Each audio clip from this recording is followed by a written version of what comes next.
conversation with this dude. Hold on, holla. So how old are you? I'm 54, going 55 next month. Okay. Tell him. I'm a virgin. I've been 54 years. I've had no sex, and I'm alright with it. Okay. And I can't. I know it's unusual, for somebody. So if one of my big booty friends on TikTok wanted to give you something, would you let him do it? Not really, but I'll touch. I'll sure touch. According to Scripture, Paul in Corinthians says that if you're not married, you're not technically supposed to have sex until you're married.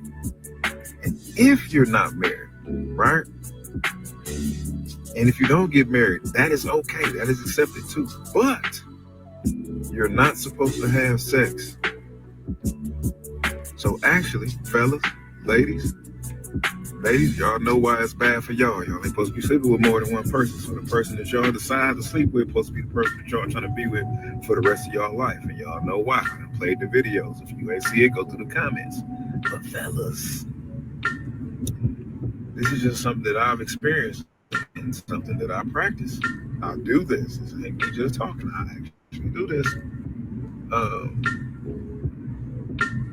When you can refrain from intercourse with a woman that isn't suitable to be your mate, your partner, your wife, right? Because if you don't see her as your wife, which means that you're not finna be there long term, you have no plans or future with her,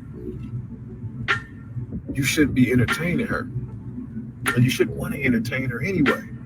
Because the only woman that's worthy and deserving to get that privilege with you is a woman that wants to hold you up like that our brother, that lady was talking about in that other video.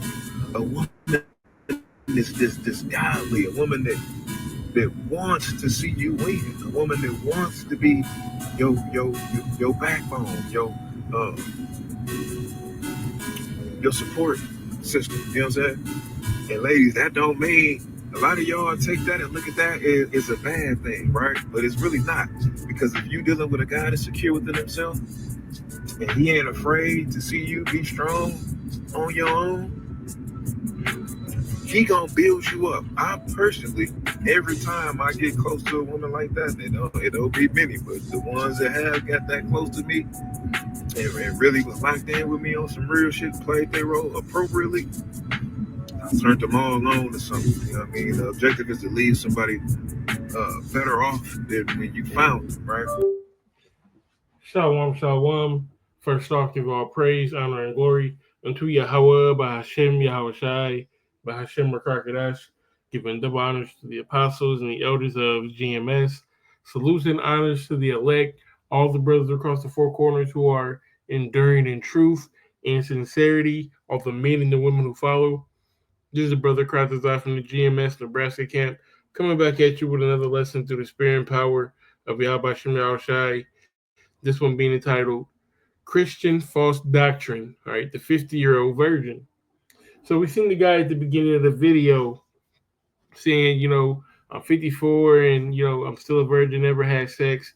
And, we all either seen the movie or at least heard of the movie, the 40-year-old virgin. Guy was socially awkward, never been with a woman. Now, this guy, he's never been with a woman because he said that he's saving himself for marriage, and if it never happens, he's okay with that. Well, I mean, you ain't got no choice but to be okay with it at this point, boy. You 54, you know.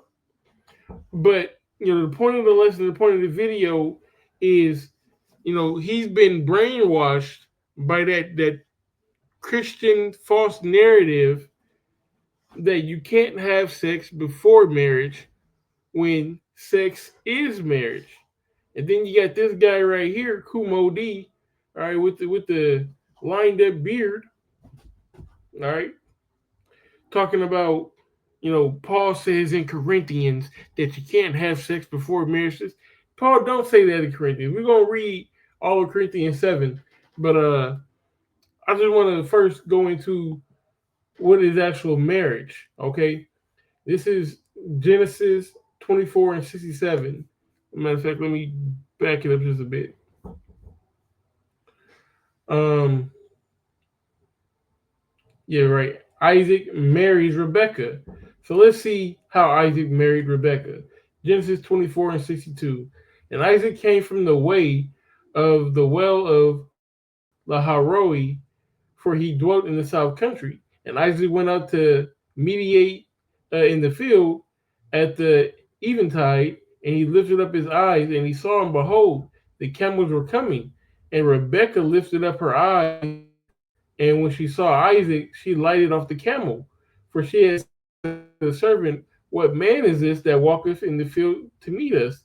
And the servant had said, it is my master.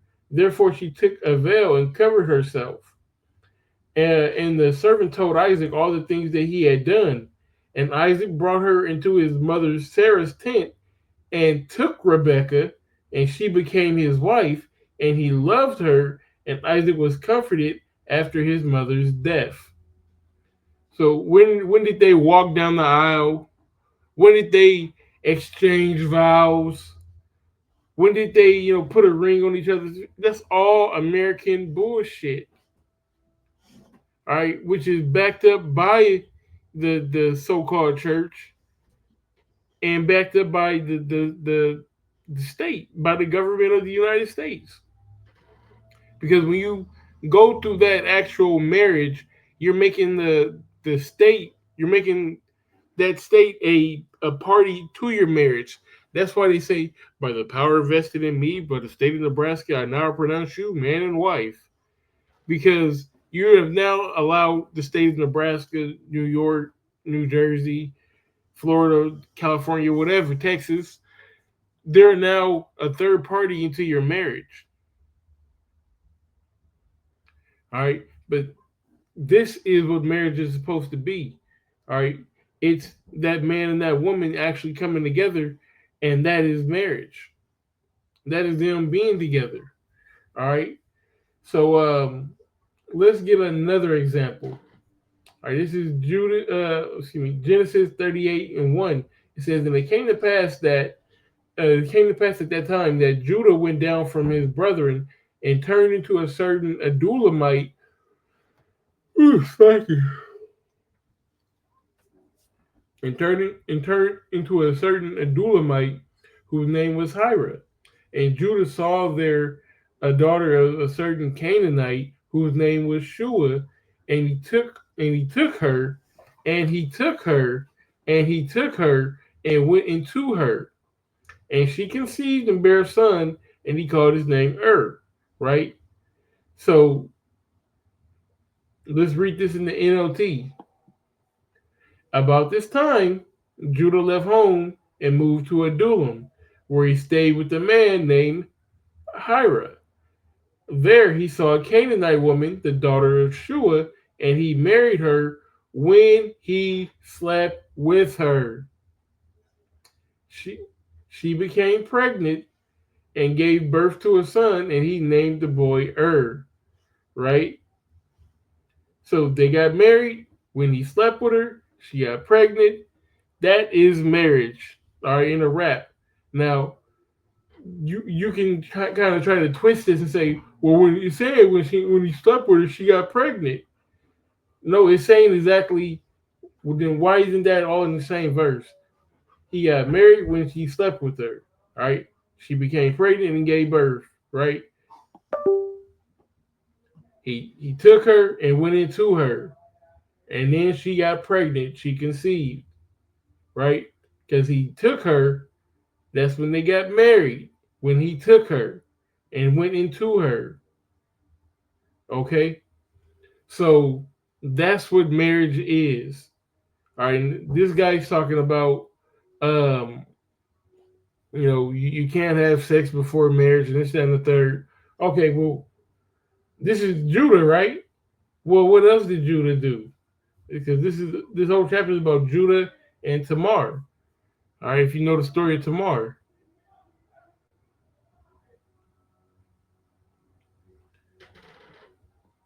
So let's just get to the point. All right, Genesis 38 and 12. And in process of time, the daughter of Shua, Judah's wife, died, and Judah was comforted and went into his sheep shearers to and went up unto his sheep shearers to Timnath, and he and his friend Hira the Adulamite, right, the guy who he used to work for. And it was told Tamar, saying, "Behold, thy father-in-law goeth up to Timnath to shear his sheep." Right. So Tamar had been the sons, or the wife of Judah's sons, but he didn't give her until the last son. Okay. He was afraid that he would die like his previous sons. All right. So it says, and she put on the widow's garment. She put off, sorry, and she put her widow's garments off from her and covered her with the veil and wrapped herself and sat in the open place, which is by the way to Timnah, for she saw that Shelah was grown and she was not given unto him to wife. When Judah saw her, he thought her to be an harlot because she had covered her face. And he turned into her by the way and said, "Go, I pray thee, let me come into thee. Let me come into thee. Let me get in between." Counting the green, get in between. Literally. Says, for he knew not that she was his daughter-in-law, and she said, "What wilt thou give me that thou mayest come into me?" And he said, "I will give thee a kid from the flock." And she said, "Wilt thou give me a pledge till thou send it?" And he said, "What pledge shall I give thee?" And she said, "Thy signet and thy bracelets and thy staff that is in thy hand." And he gave it her, and he came into her, and she conceived by him. Oh my goodness. They just had intercourse outside of marriage. No, he believed her to be an harlot. All right. You can, buy some some box, all right, in the scriptures. All right. It's legal. There's no law against this. Okay. So let's fast forward to Corinthians. Let's see what Paul says. So he's saying that Paul had, and he goes on. I'll leave the link in the description. He goes on for a long time, talking a whole lot about nothing. If you want to, continue to listen to him, but we're going to speed read this chapter, and we'll close it with this. Fuck yeah, bear with me. 1 Corinthians 7:1, it says, "Now concerning the things whereof ye wrote unto me, it is good for a man not to touch a woman, nevertheless to avoid fornication." Now let's get this word fornication. We can't just pass up that, because they'll tell you that fornication is sex before marriage. All right, and this Strong's G4202 porneia, where you get the word porn from. All right, it says illicit sexual intercourse, adultery. All right, it's basically illegal sex, right? Adultery, fornication, homosexuality, lesbianism, intercourse with animals, etc., sex with close relatives, what a divorced man or woman, idol worship. Basically, like if you don't have sex with a temple harlot, that's a different kind of harlot. But basically, it's illegal sex, okay? And that goes into what family members is okay to get with, and what family members is not okay to get with. All right. Yeah, because we did marry within the family. First cousin, I believe, like a niece, things like that are permittable. Second cousin. You know, um, so let's get back to the scripture. So this fornication is not talking about sex before marriage. It's speaking about illegal sex. It says, "Let every man have his own wife, and let every woman have her own husband. Let the husband render unto the wife due benevolent." I can't say that word. do benevolence, and likewise also the wife unto the husband. All right, so you gotta spend that time. Okay, you have time. You make time for her. She make time for you. The wife has not power over the Saki. The wife has not power of her own body, but the husband. And likewise, also the husband has not power of his own body, but the wife. Defraud ye not one another, except it be with consent for a time, that ye may give yourselves to fasting and prayer, and come together again, that saying tempt you not for your incontinency. Right? So you gotta, make it clap. You know what I'm saying? You gotta defraud each other. Don't res- reserve each other from each other, or however you want to mention it. Don't refrain from getting busy. That's the whole reason we're together. Not the whole reason, but the scriptures say, "Be fruitful and multiply." A man and woman come together. Gonna go on. It's just how it is. That's how we were made. All right, and having those long drawn out times, or denying each other, that's when that's when that door opens, for somebody to step out. All right, and really scripturally, if a man wants to have another wife, he can do that. All right, but not another woman, or a woman can't have another man. But that's a whole nother lesson for another time. All right, verse 6, it says, "But I speak by this permission and not of commandment, for I would that all men were even as myself, but every man have his proper gift of the Most High, one after this manner and another after that." Right? So he's basically saying Paul was a eunuch, so he's like, hey, it's probably best for y'all not to deal with no women.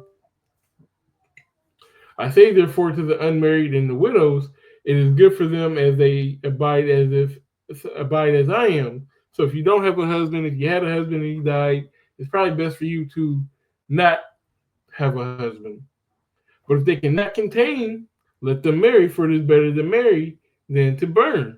Right? So if you got an itch that you just got to scratch, so to speak, then by all means get married. You don't want to destroy yourself because, you know, over sex. That's just plain. It's a big thing, but it's not really a big thing. You know, and you don't want to be destroyed because you couldn't control yourself. All right, that's for everybody. Men, women, me, you, everybody. You don't want to be destroyed behind some box.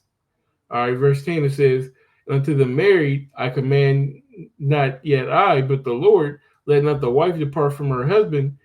But if she depart, let her. It's like it. If she depart, let her remain unmarried or be reconciled to her husband, and let not the husband put away his wife. Stay together or get back together," is what he's saying. Uh, Notice he said um, the husband shouldn't put away his wife, but if she depart, let her remain. He never said anything about if the husband departs that he has to remain married. He just said, just don't put her away. Go get a second wife, but don't put her away because you're going to cause her to commit adultery. Because going back up here, she's gonna start to burn, and she's gonna want somebody to be with her, right? Which is gonna be committing adultery. All right, it says verse 12. "But to the rest speak I, not the Lord. If any brother have a wife that believeth not, and she be pleased to dwell with them, let him not put her away." Oh damn.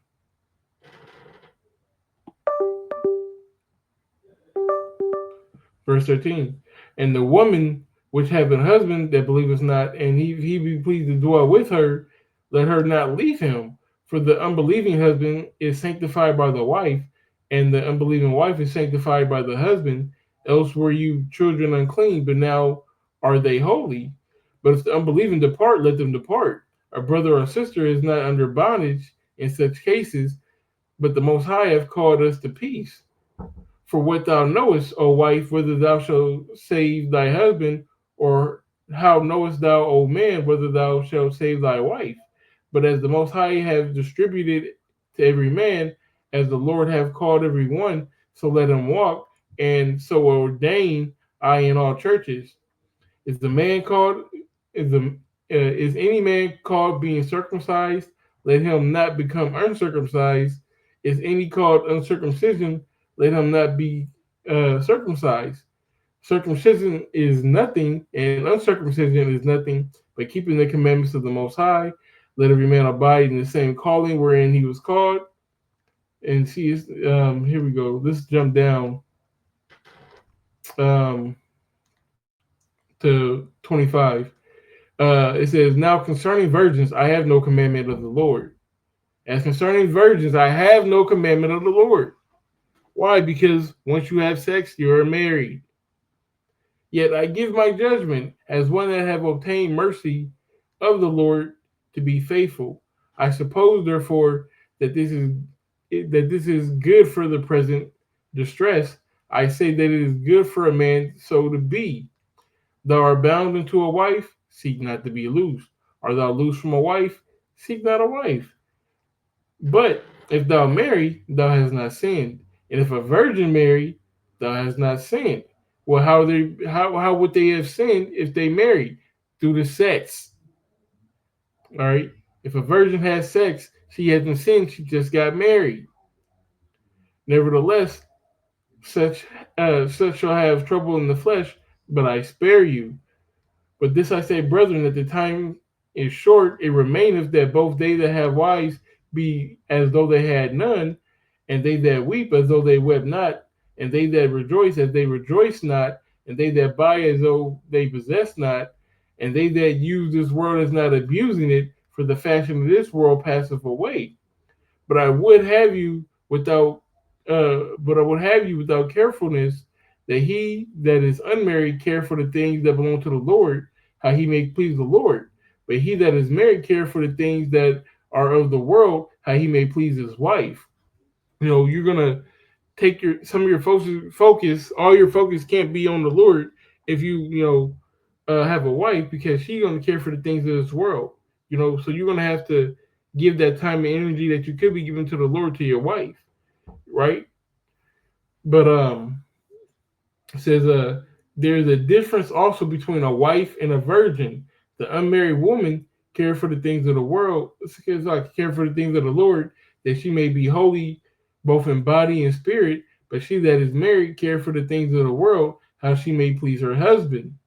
I didn't say there's a difference between a wife and a virgin, and go into a long tangent about, well, see, the wife walked down the aisle and the wife has a ring and the wife no.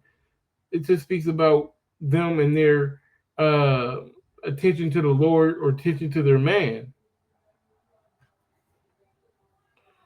Let's go to verse 36. It says, "But if any man think that he behaveth himself uncomely towards his virgin," right? So if you got down with a virgin, you think something was wrong with it. If she passed the flower of her age and needs so require, let him do what he will. He sinneth not. Let them marry. So speaking about a man having sex with a virgin, as long as she has past the age of puberty, as long as she has had her period, then you are good. All right. Let them marry. They sinneth not. Let them have sex. They sinneth not. This is marriage. Nevertheless, he that standeth steadfast in his heart, having no necessity, but have power over his own will, and have so decreed in his heart that he will keep his virgin, doeth well. So hey, you get a virgin, man, keep her. You know, she gave herself unto you as a virgin. Write it out long term with her is what he's saying. So then he that giveth her in marriage doeth well, but he that giveth her not in marriage doeth better. The wife is bound by the law as long as her husband liveth, but if her husband be dead, she is at liberty to be married to whom she will, only in the Lord. But she is happier if she so abide after my judgment, and I think also that I have the spirit of the Most High. So it said nothing about having sex before marriage. All right. Like I said, the title lesson Christian false doctrine. All right, that's all Christian false doctrine and BS. You know, sex is marriage, and it would be much more regulated if it was treated as such. But because of this crazy doctrine that's out here in this crazy world that we live in now, everything is turned upside down and topsy turvy. So, Lord's will, this is edifying. And with that being said, we give all praise, honor, and glory unto Yahweh, by Hashem Yahushai, by Hashem Rakar giving double honors to the apostles and the elders of GMS. Salutes and honors to the elect, all the brothers across the four corners who are enduring in truth and sincerity, all the men and the women who follow. Shalom.